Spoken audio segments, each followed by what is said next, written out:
Hey everyone, my name is Colin Fitzpatrick and welcome back to the Web3 Leaders Podcast. Today I'm really excited to have an amazing guy, Nick Rosa, who is the Metaverse strategy lead for Accenture, obviously one of the biggest consulting companies out there. So we're very, very privileged to have a man of this caliber on the podcast. Nick, you are very, very welcome. Thank you so much, Colin. It's a pleasure being here. Thanks for having me. So Nick is the author of a book called Understanding the Metaverse, a Business and Ethical Guide, which I have read, and it's a fantastic and engaging read. You should definitely go to Amazon and buy it. I have it on my Kindle.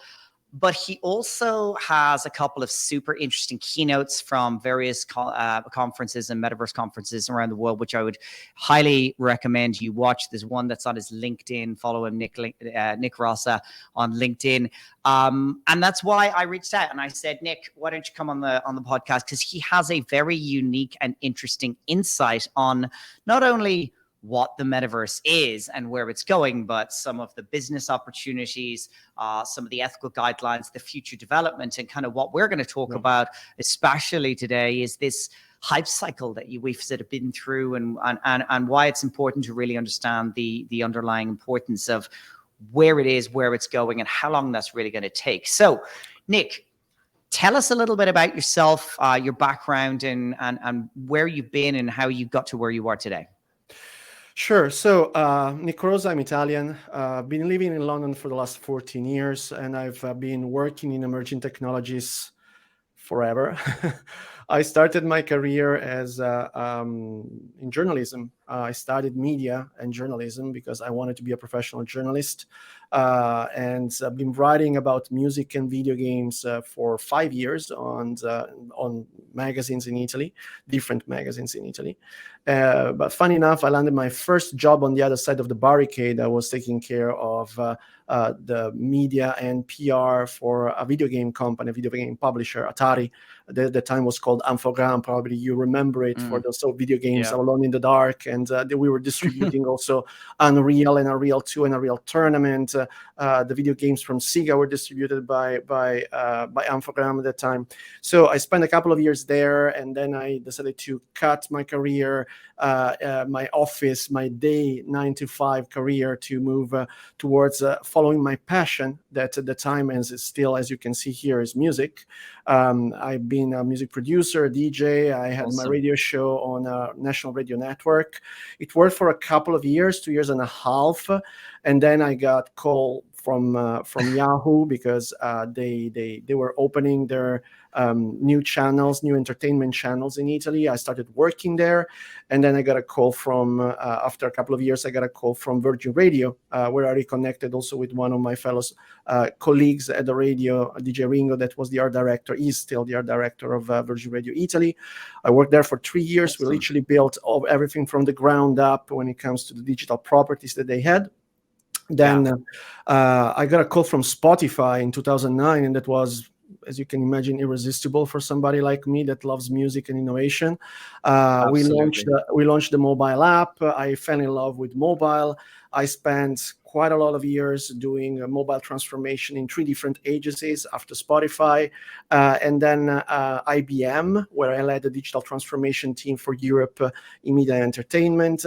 And then Accenture called me because they were in need of a specialist related to immersive technologies. And at that time was perfect because the Kickstarter had been launched and was successful for Oculus. The Oculus, the consumer product had been launched and was successful. And Meta was about to acquire Oculus at that time. And I decided to join Accenture to lead the extended reality team in Europe. And now I'm leading the Metaverse strategy at Accenture. So as you can imagine, all of my passion collided together into the Metaverse team. So entertainment, technologies, mobile, and innovation all together.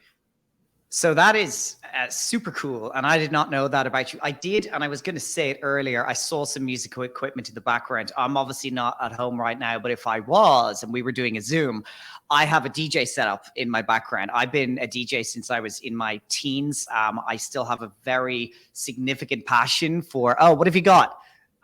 I got a Pioneer XZ, an XZ. Oh, very nice. Very nice. I just have one of the little controllers, but I built myself a full setup when I've got the KRK rockets and stuff.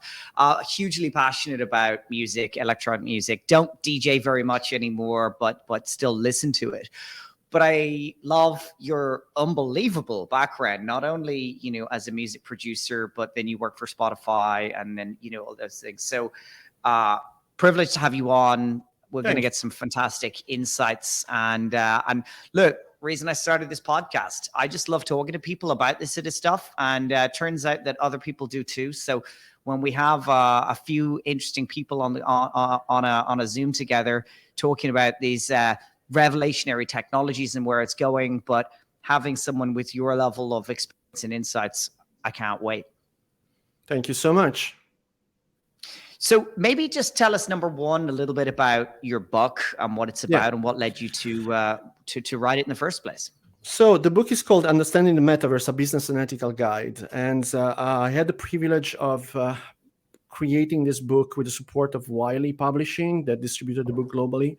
And I have some very great contributors that co-wrote 4 of the 9 chapters of the book.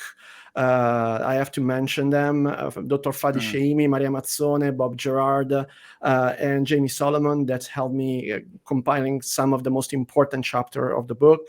It's a guide that is really approachable, down to earth. It's written in really plain English, is easy to understand, and that's why it's called Understanding the Metaverse. And has some very practical and actionable insights on how to apply technologies that are part of this infrastructure, continuously evolving infrastructure, which is this metaverse that we're building right now, gathering value right now for any companies in any sector in the world. It's also a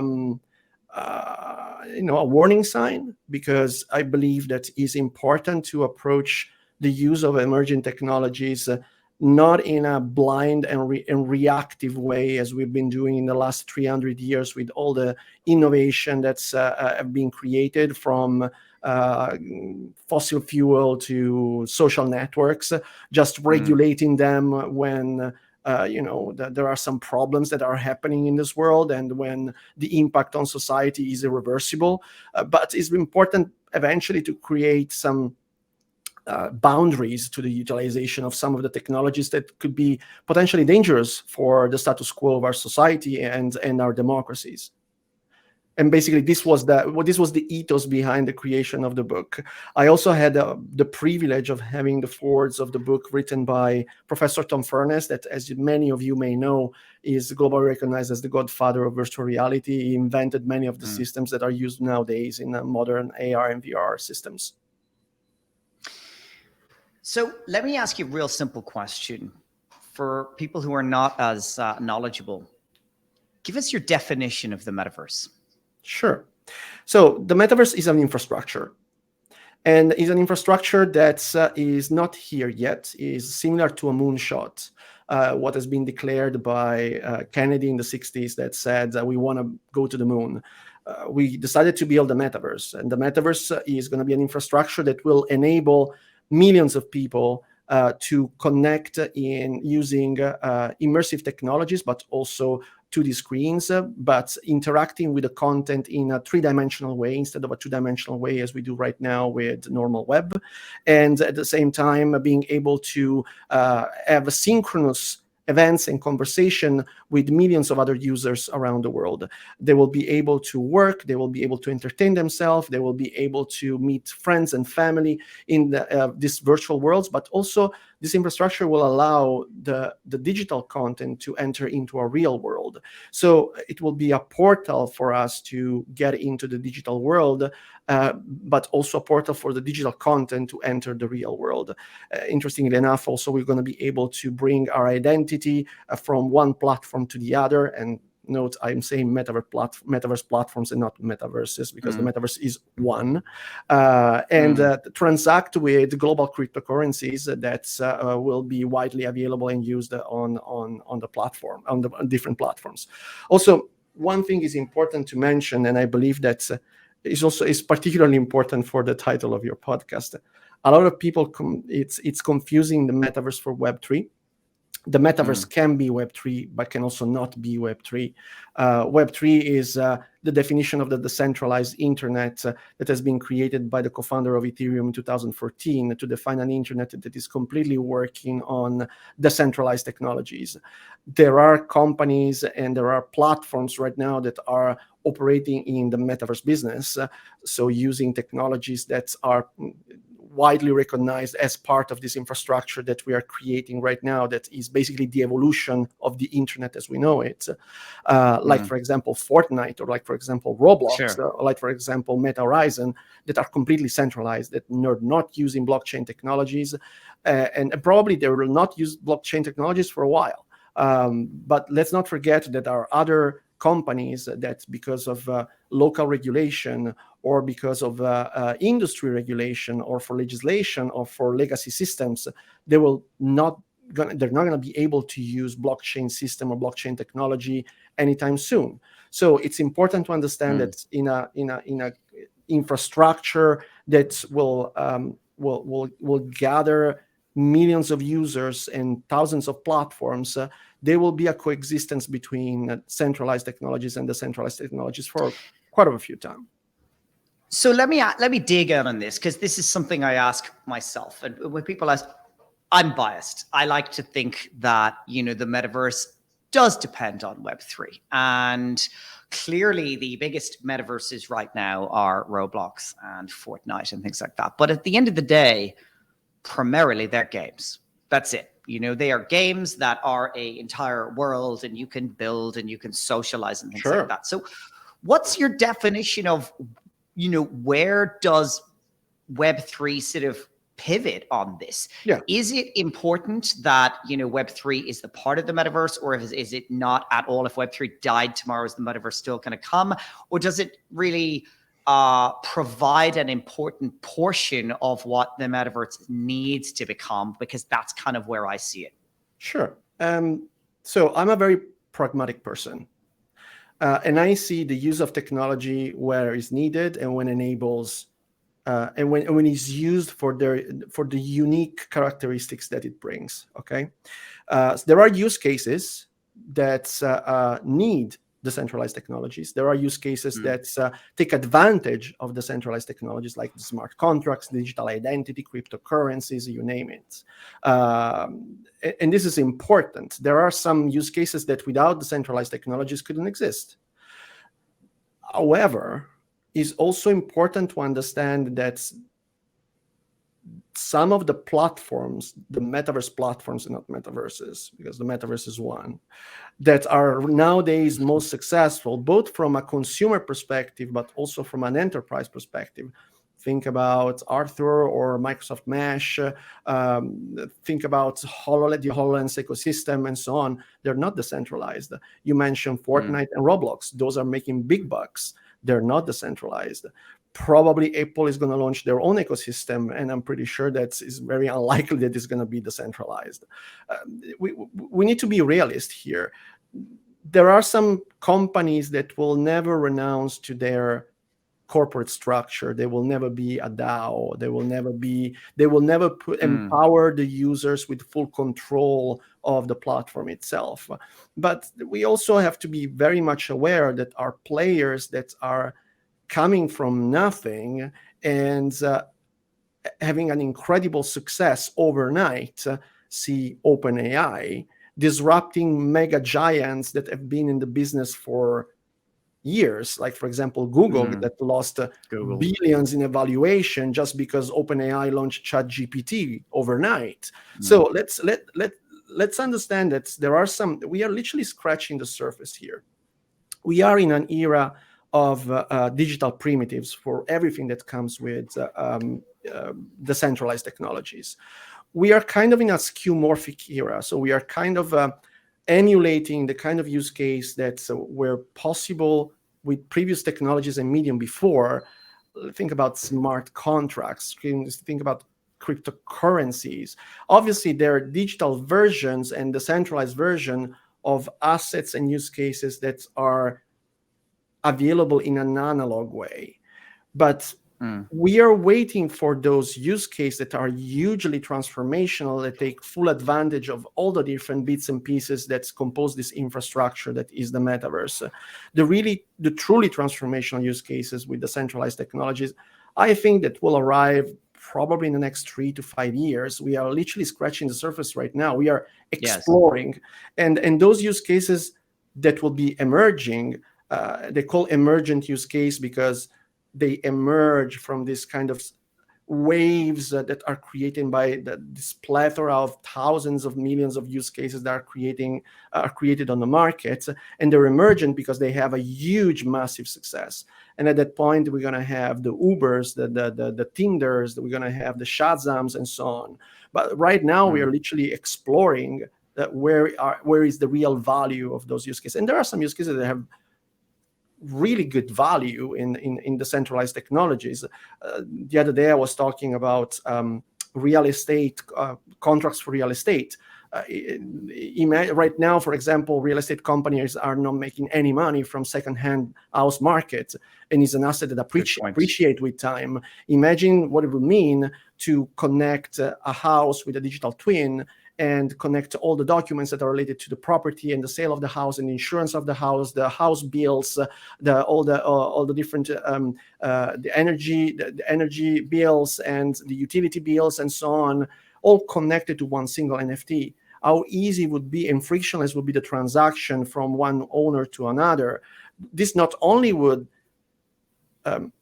create a turbo boosted economy in real estate that will not have to wait those 2, 3, 4 months for each transaction to happen. And if you purchase a house, you know how painful it is to buy a house. It takes long and there are so many paper to compile and so on. But also will reduce the kind of overhead that is put on top of a purchase of a house from governments just because of bureaucracy. So there are some use cases that could be potentially truly transformational, both for industries and for consumers. The fact is that not many countries and not many institutions are ready to embrace all of this change, but there are some countries that started to look into it. Well, what's interesting is about what you say there is the resale on the royalties. And I love having these conversations, but the fact is that most people, it's just way above them to understand why people would pay vast sums of money for things that are digital and in their head might believe. But there's some other elements to think about here, which is that, whether it's a house or a t-shirt or whatever, you buy a pair of shoes in real life, they last you a year or two, and then you chuck them out. That doesn't happen with digital assets because they're going to live forever and you can't lose them and you could sell them. And that's really interesting. Now, some crazy stuff is happening with land in the metaverse. I think because of this, massive upswing we saw in the price of metaverse land and then, the resulting crash, there's a whole lot of people just going, oh, haha, told you so. It was rubbish. Never existed. That was a bubble. What do you say to those people? To be honest with you, when I was talking about real estate, I was talking about real estate, not virtual real estate. So my conversation about the royalty split was about creating digital twin of physical assets. So I believe that there is still value in the real market right now, but I believe that this value can be amplified by the augmentation that is provided by the digital assets that are attached to the real assets. So tokenizing real assets, that's where the real value is right now. When it comes to purchase of land and purchase of digital collectibles, I think that the problem right now resides in the fact that there's no much portability from one platform to the other. Yeah. When the portability will be there, eventually that could be a good investment and eventually that could be a good purchase. Although it's very clear that there are some platforms that have a presence on those digital properties and have a piece of digital land in order to attract users and eyeball on top of their brand and their products. That's a real use case, and that's valuable. Buying digital land for speculation, I don't think that right now is probably the wisest investment to do. because obviously the infrastructure to support the kind of global economy that could be this fully fledged metaverse in 10 years from now is not there yet to support the market. So my conversation was purely about the tokenization of physical assets. When it comes to the digital assets, I would say there is value in being part of a community. There is value in token-based digital, in value-based tokens and digital assets that provides you access to specific communities, to specific events, that give you access to a specific club of people. But having a monkey just to have a monkey for swag, yes, it can be cool. For somebody that wants to show the millions, and it's fine. But when it comes to real value, which is what we're looking for at Accenture, this is what I'm doing, the use cases that we're looking for are others at the moment. I wrote about this a little while ago. Not that I would ever buy a several $100,000 Bored Ape or anything like that, but I've met and spoken to a lot of people who have those. And it's a very, very engaging and different conversation that someone who doesn't know anything about Web3 NFTs just can't understand. Yeah. But I had a couple of people respond to this post on LinkedIn going, I have an ape, or I have, a crypto kitty, or whatever it is. And for them, it has opened doors that they would never have been able to open. But it's a club. And the way I always, it's a club, but it's a little bit like, maybe you have a Picasso and you want to, then you're hanging out with all your art mates. And if you want to get into that circle and you don't have any high-end art, you're never going to get in. But, from this guy's perspective, and I'm going to have him on the podcast, he said that it has earned him so much more money, way more than he's ever sort of paid for this. And other people, I met a guy in Miami at one of the conferences, and I said to him, what do you do? And he basically goes, I have a Bored Ape. And I'm like, is that it? And he's like, yeah. And I'm like, what? So you just sort of go around to conferences just because you got an ape? And he's like, yeah. And I was just like, okay. I was like, so did you buy this? He goes, no, I got it for free. He goes, one of my friends just said, come to this event and you were going to get one of these things. So he just got completely lucky. Now it's his entire identity, essentially, which is incredible. But what it does is it, makes you part of this club that opens up other things. And, again, I'm not saying I'd spend my hard-earned money on it, but it's very, very interesting to think about what the people who are in that club get from it and exploit, etc. But Colin, this is an interesting conversation that's goes back ages. I don't know if you remember in the 80s there were the goth, the punks, people that were identifying themselves with a tribe, right? So now we have the CryptoPunks. Okay, so the kind of access that you get to those community unlocks opportunities and possibilities of business that right now are very valuable because the market is highly unregulated and there's a lot of speculation and a lot of people that are into it are highly engaged also in entrepreneurial activities. So this is kind of normal from a logical perspective. When it comes to the value attached to it, also you have to think that, for example, Bored Ape is backed by Adidas, and there are some benefits for the people that buy the Bored Ape, not just owning the Bored Ape itself because you access to other people that have the Bored Ape, but for example, you can get backstage to concerts, you access to exclusive events and all this kind of stuff. And I believe that kind of association to a club that provides exclusive access to specific kind of benefits, events, and services, that's where the value is, because everybody wants to feel special, right? So that's that, and purchases is something that's it's exclusive and potentially can gain value with time.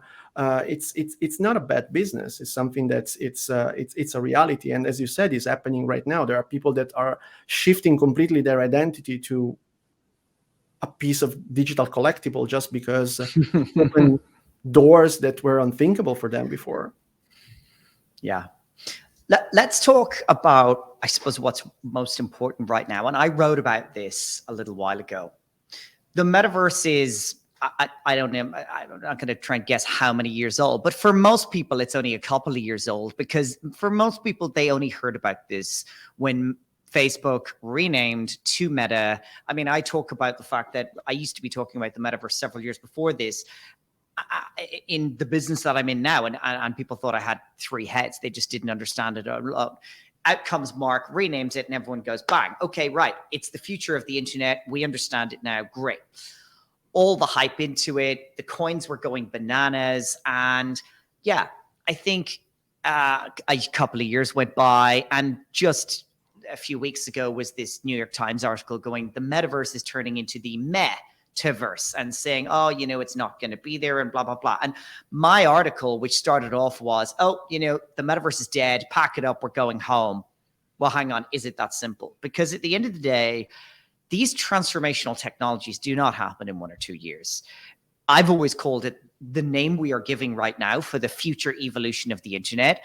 And there are thousands of amazing companies building incredible stuff that will only really come to eventuality many years into the future. I also think there's a significant technology hurdle that we had to get over. Tell us your thoughts. Right. So, as I said before, the metaverse as an infrastructure, there are many layers to this. Defining the metaverse by its surface, which is the part that's the consumer sees, so the platforms that are available, Fortnite, Roblox, Decentralized, Sandbox, Nike Swoosh, or Microsoft Mesh, and so on, it's very superficial. There is a deep and thick number of layers that compose this infrastructure that is not ready yet for prime time. So many of those platforms have already a lot of functionalities, but their full vision of the metaverse, where all those platforms will be interconnected together, where we're going to be able to bring our identity from one platform to the other, transact with the cryptocurrencies and digital money. All of those use cases will be enabled when all of the layers that compose this infrastructure will be completed. And as I said before, is a moonshot. And as Kennedy in the 60s says, we want to go to the moon. And in order to make it happen, in 10 years, they had to invent GPS and celestial navigation systems, lightweight composite material, microchips. And those components right now are literally at the base of everything that is around us. Everything. From the material of our houses to mobile phones, to the way that we travel with our car and so on. The kind of innovation that are going to be needed in order to enable the digital identity, the automatic moderation, the transaction, the high-speed, the synchronous, hyperscaled networking of millions of users on the same platform, on the same infrastructure, the computing power that is needed for that, the broadcasting of the images to lightweight, inexpensive devices that will receive the images computed in the cloud, because obviously you cannot burn the people's faces with a massive processor and graphic card slapped to a pair of glasses. All of this will require a huge amount of innovation. And the companies that right now are operating in creating intellectual properties, technologies, and inventions that will power and fuel this revolution that is going to be the metaverse, are accumulating an invaluable technology and intellectual capital that in 10 years from now is going to pay back. So those companies that right now are derided by many saying, oh, the metaverse failed, the metaverse is the metaverse, are going to be the Amazon of the future. Amazon got losses for 9 years, 10 years, I think, 9 years before being profitable, because nobody believed in the fact that they were going to be able to create a global supply chain of products and a global marketplace that is going to be powered by cloud technologies. Now, Amazon is one of the most valuable companies in the world. And the same thing is going to happen for many of the players that are going to enter the market because they're working on technologies that are associated with the metaverse. OpenAI as well. OpenAI is one of those companies. When Sam Altman created OpenAI in 2015, and he said, we want to work on artificial general intelligence, people were laughing. Yeah. Now see what happened with ChatGPT-4. It's crazy. So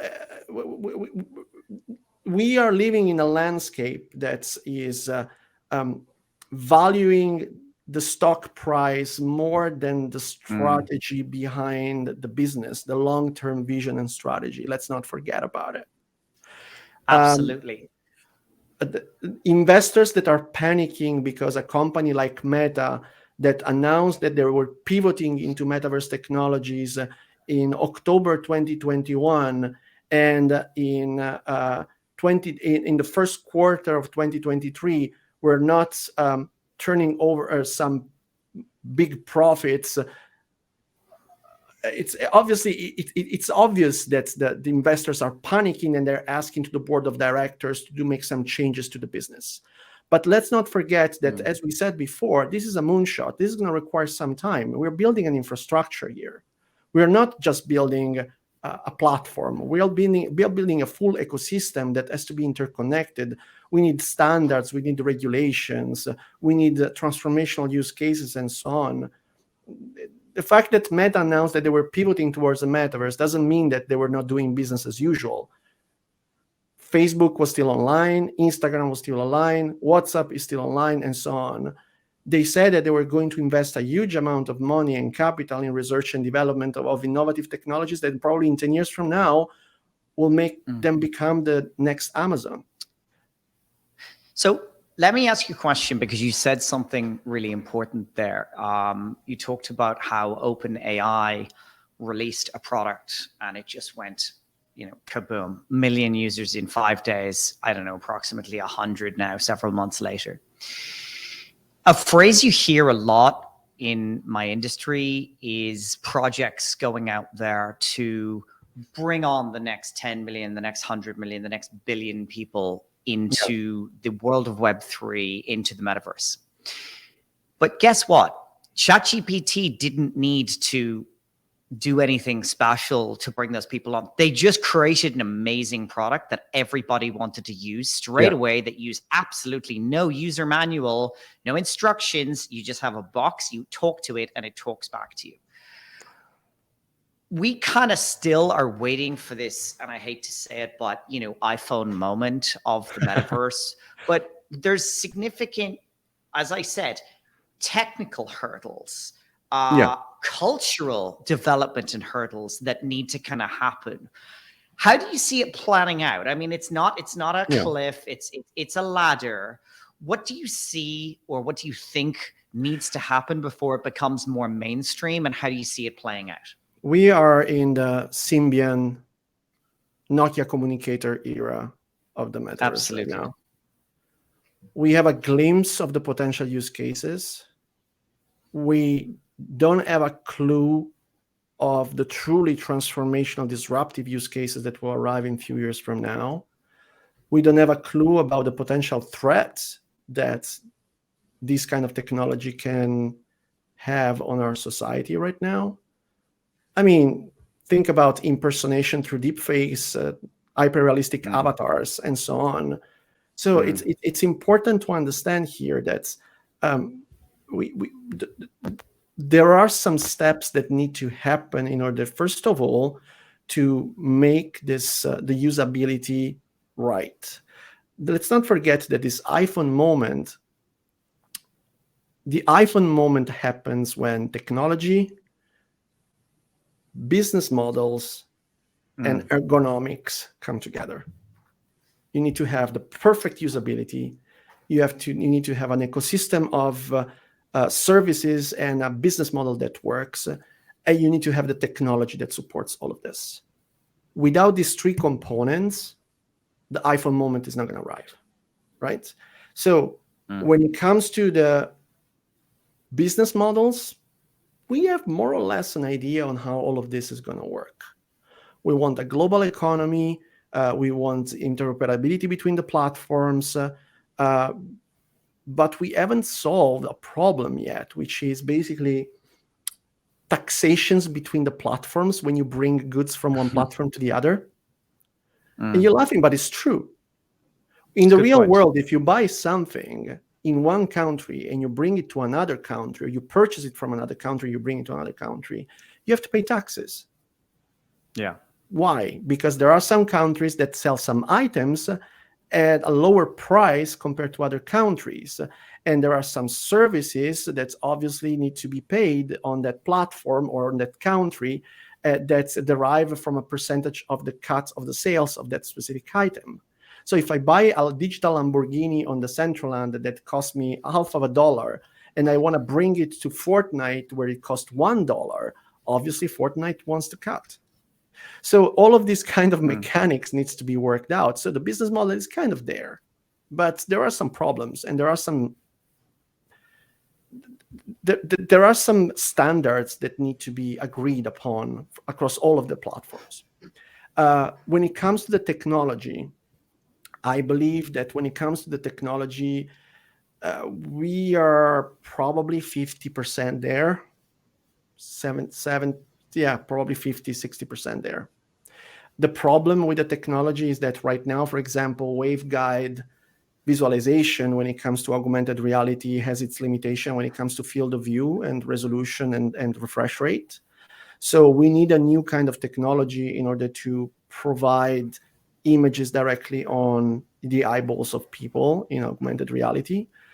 Virtual reality, the situation is a little bit better, and that's why I suppose that probably the upcoming headsets that everybody are talking about, and I don't even want to mention that name right now, but we all know that that's something that is happening and is brewing and probably is going to be launched in June.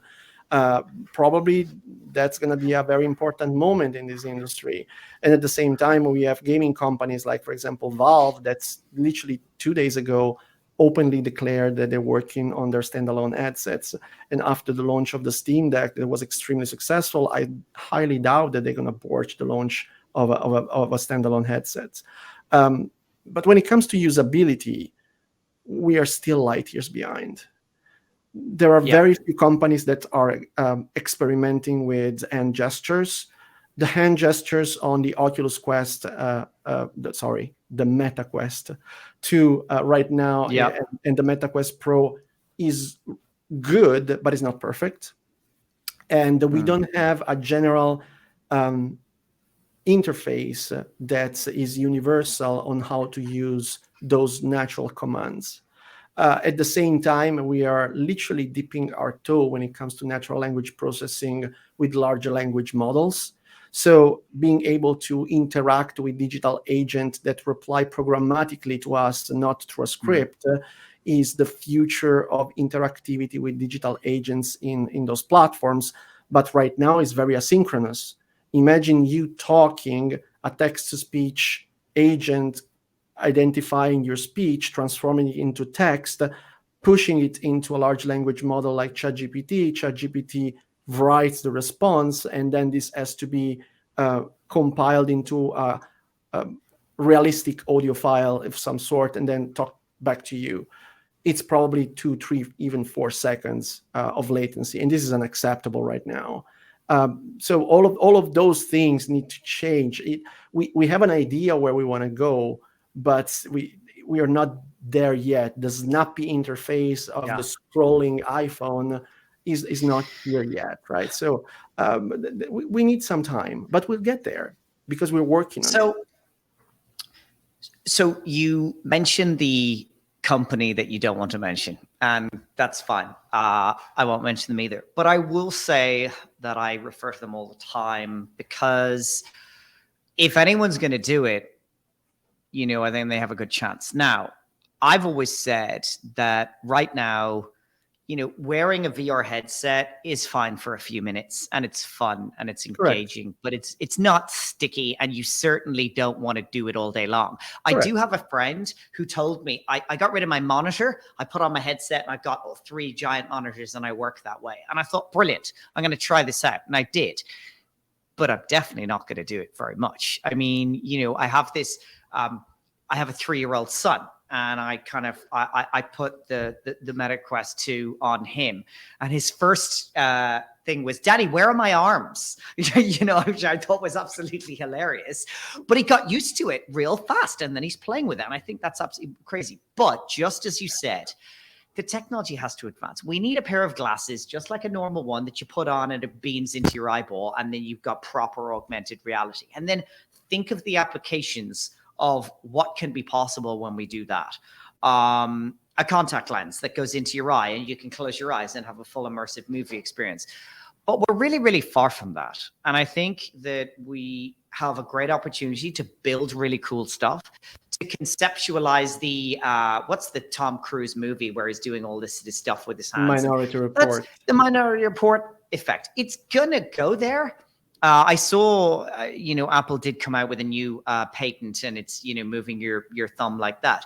The industry needs to agree on a standard so that, when you put on one headset, you take off and you put on another one, that you don't have to learn an entire new, selection of gestures.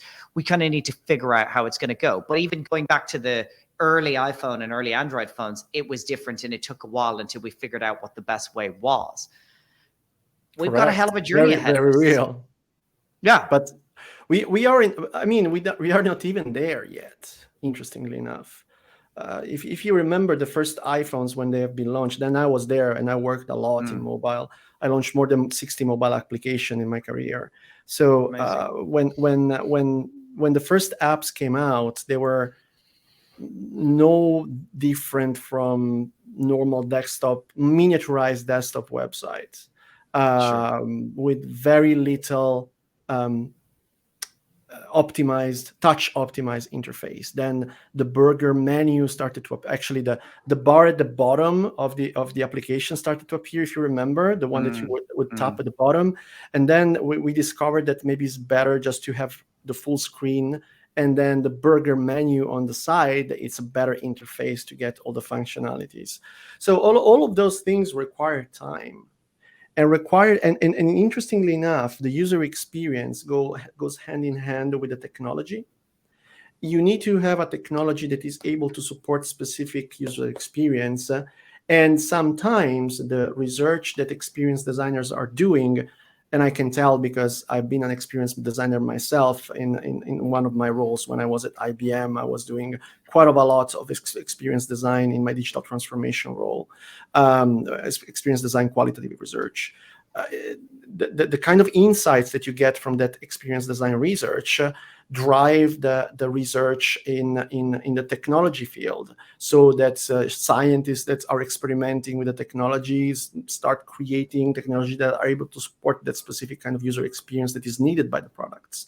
So I think that the kind of product that company is going to launch is going to be non-dissimilar from what happened with the DK1 Oculus. We are assisting to the launch of a product that is going to create an ecosystem of application that will support a larger launch of what is going to be probably the flagship product that is going to be an augmented reality pair of glasses. So the VR product that supports mixed reality that we're seeing right now is being launched in order to enable those developers to create ecosystem of applications in the App Store. Then they will work out of the box with this this product that is going to be launched in the future, probably 2-3 years from now. And this is no secret. Everybody knows about this kind of strategy. And there are some rumors that Apple, now we can name it, openly announced in some of the board meetings that the product that they're going to launch is not going to fly from the shelf as exactly as the first Apple Watch did. They're creating a market, and they're creating the ecosystem of services and apps for that specific market in order to create. And it's going to be $3,000 apparently at the beginning. So certainly won't be flying off the shelf. It has to be. It has to be. It has to be because think about it. Let's talk frankly. The kind of graphics and user experience that you have from standalone devices nowadays is hugely disappointing. The devices that you connect to a PC, those ones provide a good experience. Half-Life Alyx, Google Earth, truly mesmerizing VR experiences, immersive experiences. The problem is the computational power. The computational power that you get from MetaQuest 2 or a self-contained Vive Focus 3 obviously is connected to the processing power of a Snapdragon 8 XR2, yes, which is basically comparable to a high-end Android device. We're talking about mobile processors. The kind of price tag for the new device is going to be launched by Apple is so hefty because apparently the architecture used is going to be an M2 Pro, which is the same kind of processor that is present right now on the MacBook Pros, that has a really good GPU, is able to run AAA games, and it provides a huge quality when it comes to graphics. Let's not forget about the fact that the usability and the willingness of consumers to use those kind of device depends by the kind of experience that they're going to have. If the graphics is blurry, if it's disappointing, if it's blocky, if it's not jaw-dropping, they're not going to use it. But if it's something that is highly engaging, photorealistic, and it's rumored that one of the killer use cases is going to be photorealistic avatars for telepresence.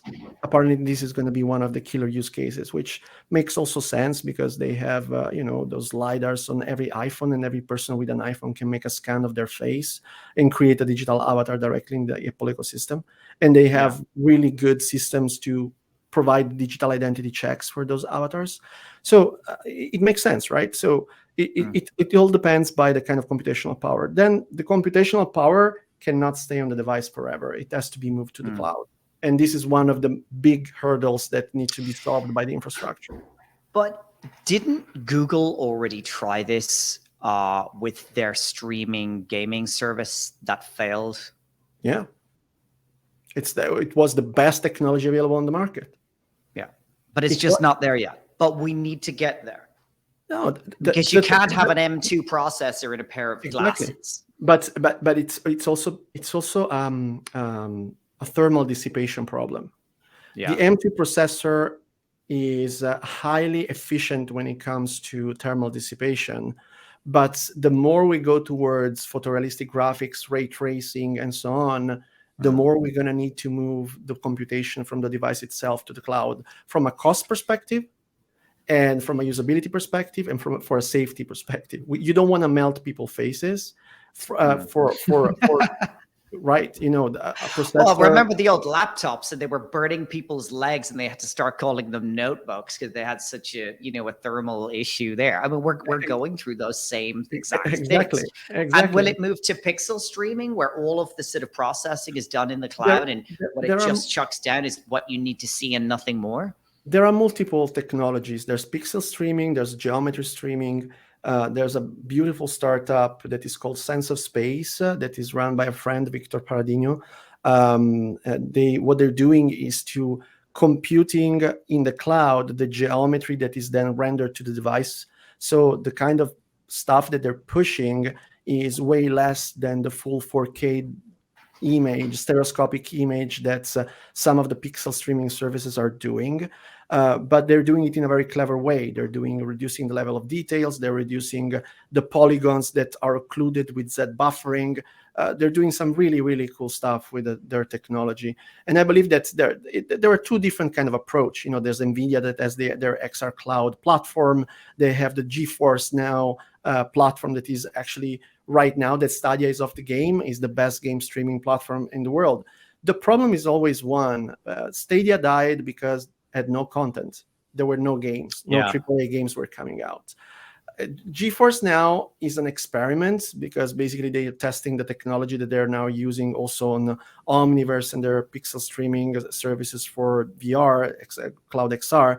But at the same time, right now, many of the AAA games that are on those that are available on Steam, they're not available on GeForce Now. So it's all about the content. I think that's across all the companies that right now are operating in the metaverse. It doesn't But matter. I, So at the end of the day, I believe that the winner of all the companies that are going to be operating in the metaverse business will come from the content and the services. Not always the best technology prevails, and not always the company that has the best hardware wins. Let's not forget what happened between VHS and Betamax. It's all about the yeah. content and the services. Those ones are going to be super important for this battle that is happening right now.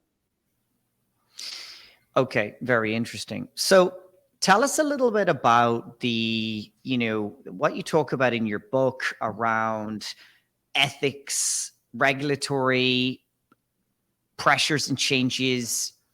Tell us a little bit about that. Sure. So I'm a big fan of McLuhan. Medium is the message, right? The medium is the message. And as you can imagine, mobile phones are communication devices. Can be photo cameras, can be a lot of other things. They can be MP3 players, but they're fundamentally communication devices. And they change the way that we communicate with our friends, family, people, loved ones, colleagues, the way that we work, and so on. So a communication device change our concept of communicating with the people that we know, that we love, and that we work with. When it comes to metaverse, we are talking about a reality device, augmented and virtual reality, right?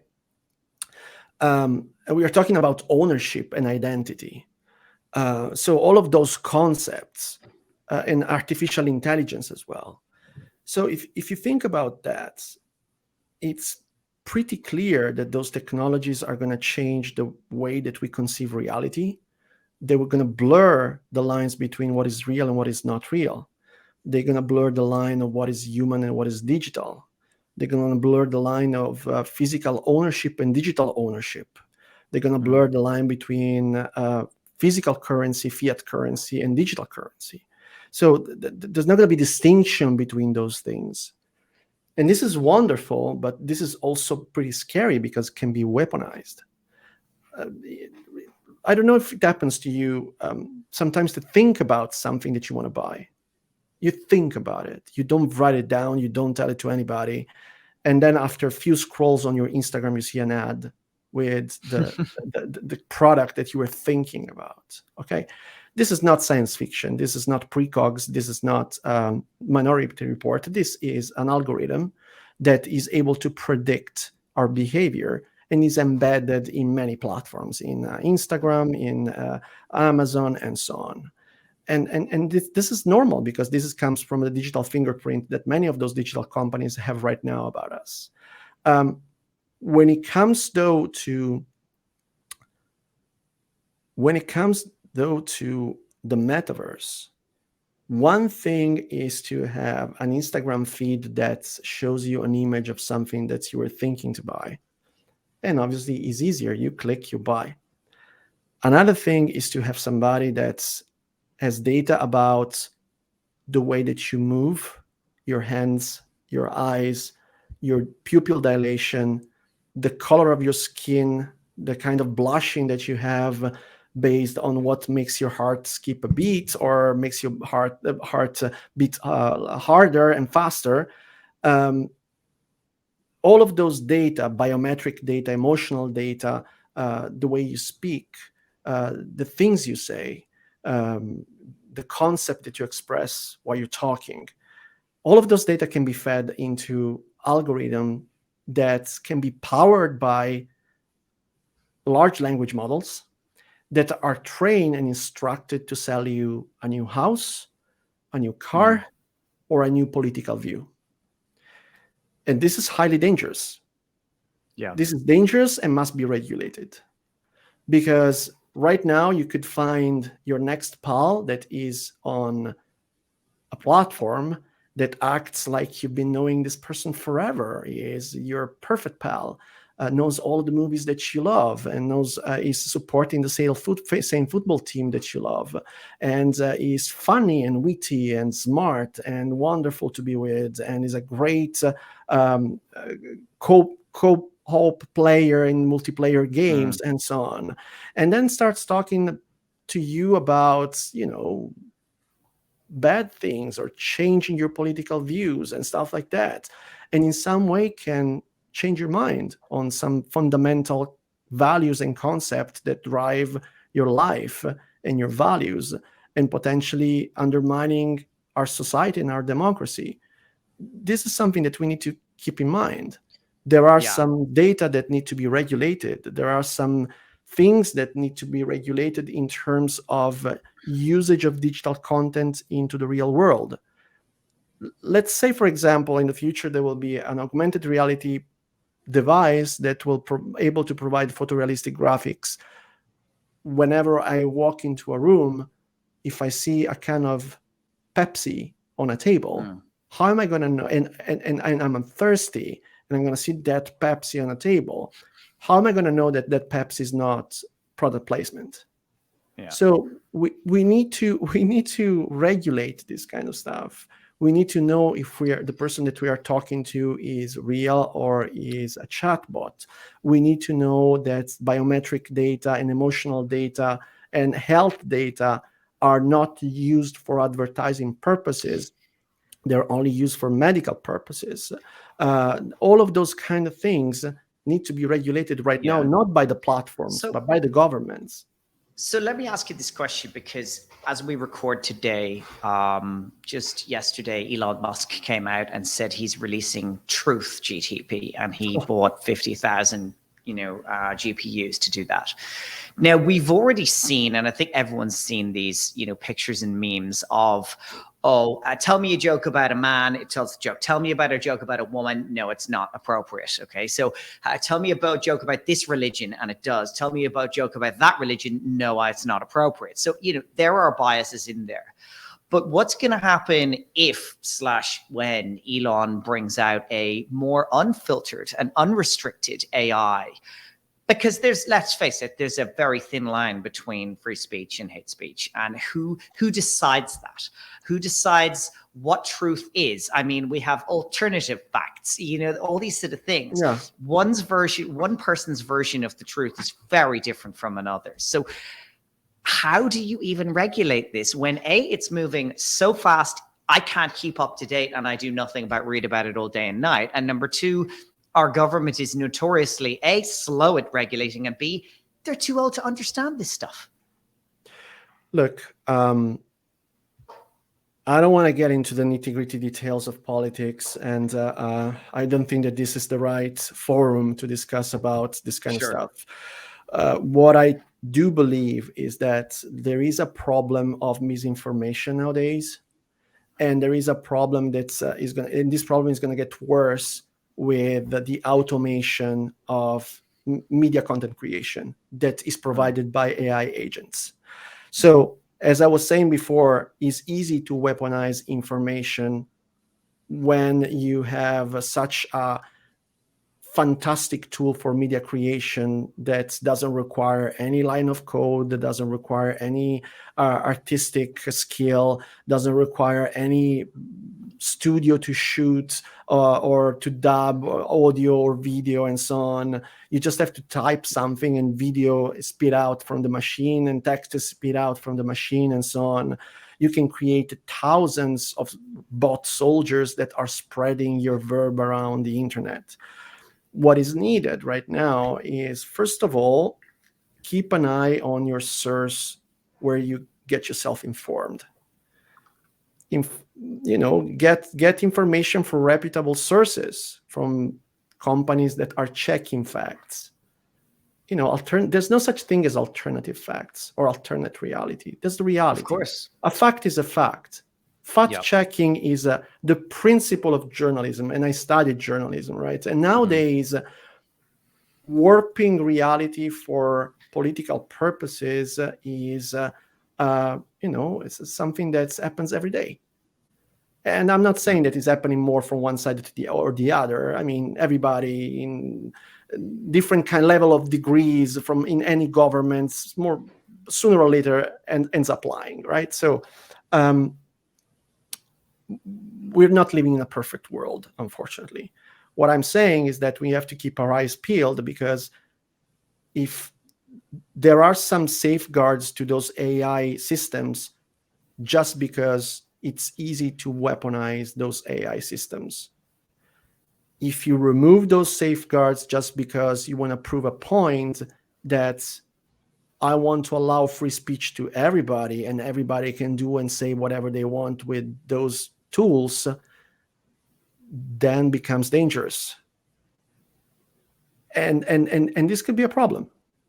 I understand that this earns a lot of likes to Elon Musk and elevates him to a paladin of free speech with a certain portion of the population that very likely voted for Donald Trump in 2016. Sure. But from my point of view, we need to be smarter than that. And we need to think not to next week, but to the next 50 years on how we're designing and building the systems to make the world better for the future generation, and not just better for the next 12 months on Twitter in order to boost popularity of the platform. So it's a very deep conversation, a long conversation. Now, I don't want to bore your listeners with this, but I believe that we can be better than this. We've been using technology in a blind way, as I said, for the last 300 years, probably even more, without thinking about the potential consequences that those technologies could have on the society.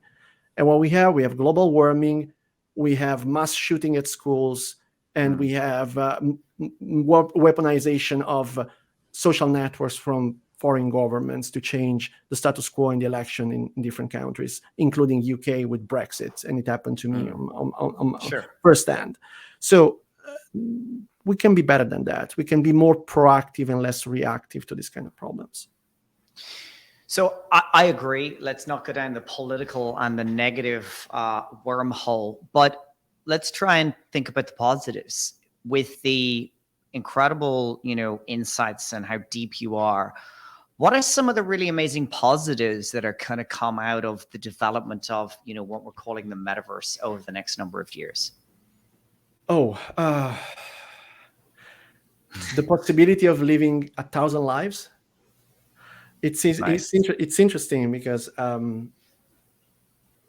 when I think about the end game of the metaverse, there's one image that is very clear in my mind, that for people that lived the 90s as a teenager like me will remember very clearly, which is the Star Trek Next Generation holodeck.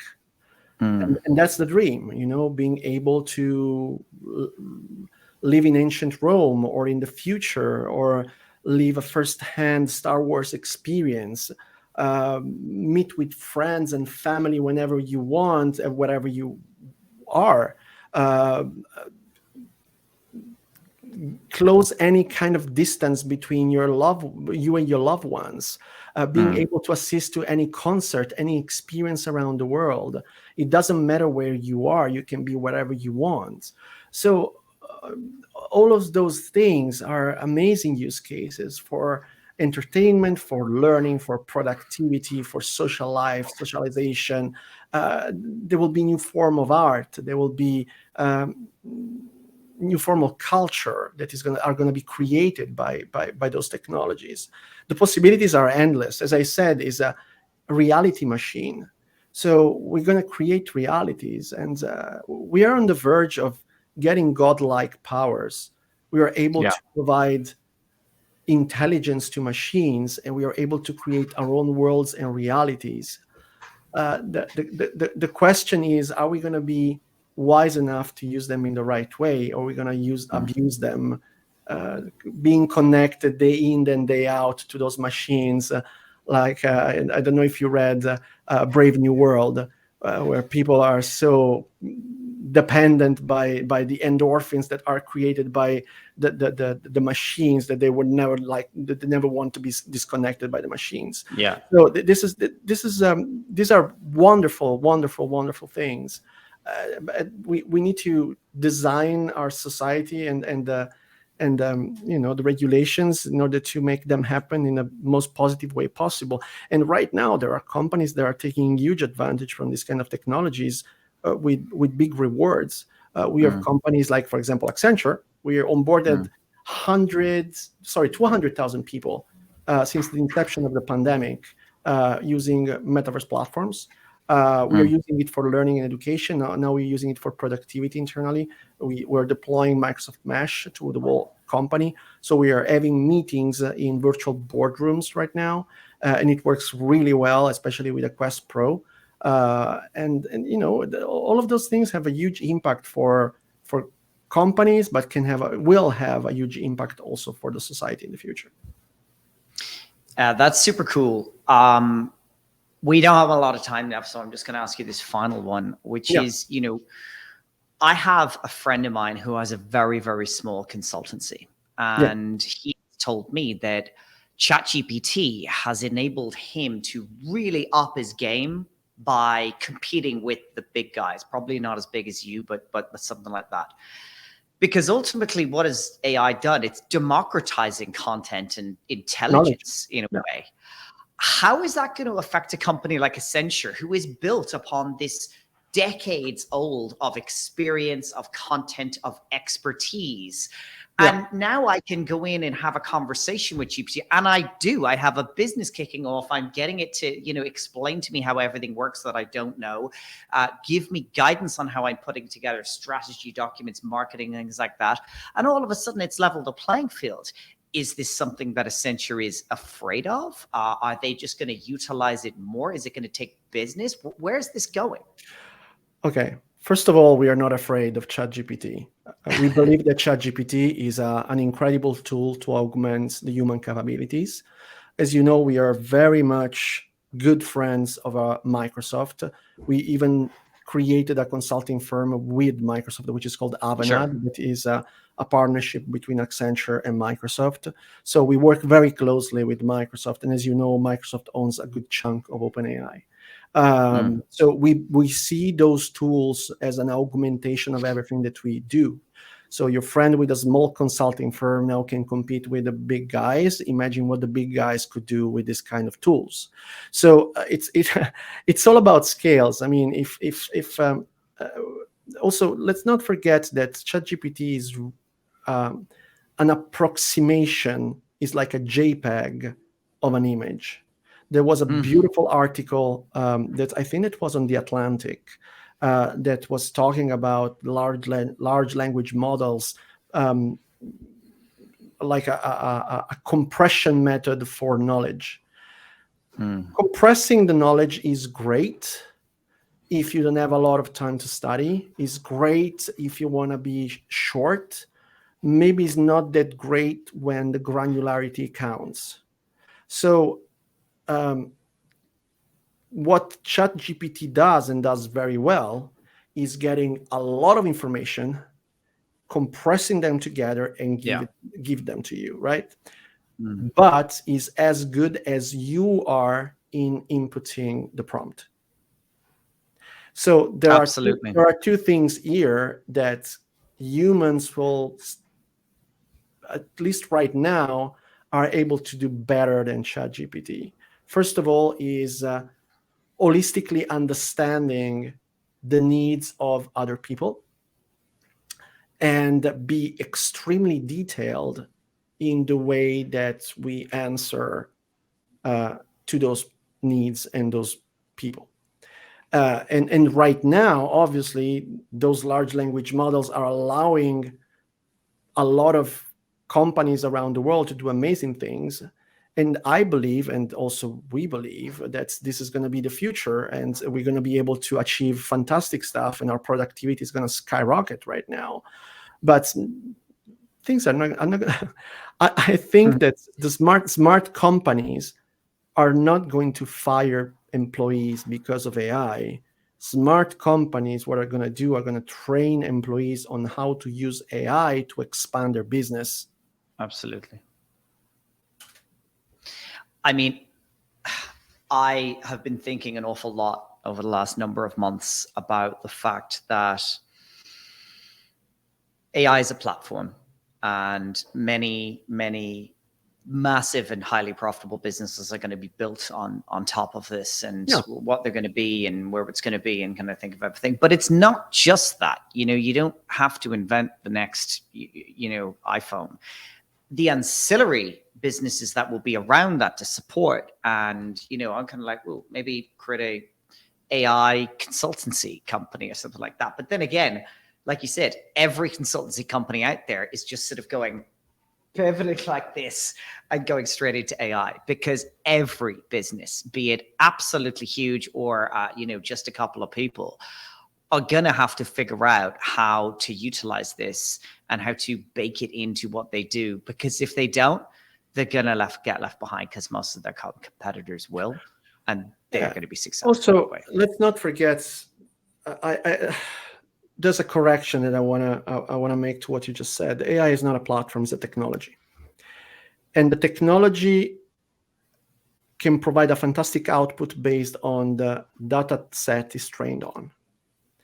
Now, if you have a generic data set like OpenAI for ChatGPT, you have some good results across generic needs, but when it comes to specific needs, you need to have specific data sets to train your model on.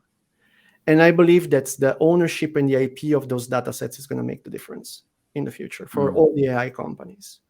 And that's why I'm saying and I'm stating that I'm not afraid of AI when it comes to consulting or other specific kind of business, because the smart business are not going to be like Blockbuster, but are going to be more like Netflix for the future, right? So they're not going to say, no, thank you, not going to laugh to the internet deployment of movies and videos, but are going to start to embrace those kind of technologies and pivot their company towards those technologies. So it's a matter of how you train the data sets at the end of the day, and it's going to be how easy it's going to be for the user to enter the prompt in order to get a result, and how good the data set are going to be in order to spit out the right content. Those are going to be the differentiator for AI companies to AI-based and built companies to thrive and to have success in the future. Nick Rosa, that was fascinating. Absolutely love it. Thank you so much. I could talk all day and night on this, and I definitely want to have you back to maybe expand on a few of the different areas, and certainly as more happens. Please follow Nick on LinkedIn. Go buy his book. It's a fascinating read. And thanks so much. It was an engaging conversation, and I can't wait to do it again. It's been a pleasure, Colin. Thank you so much for having me, and thanks everybody for listening.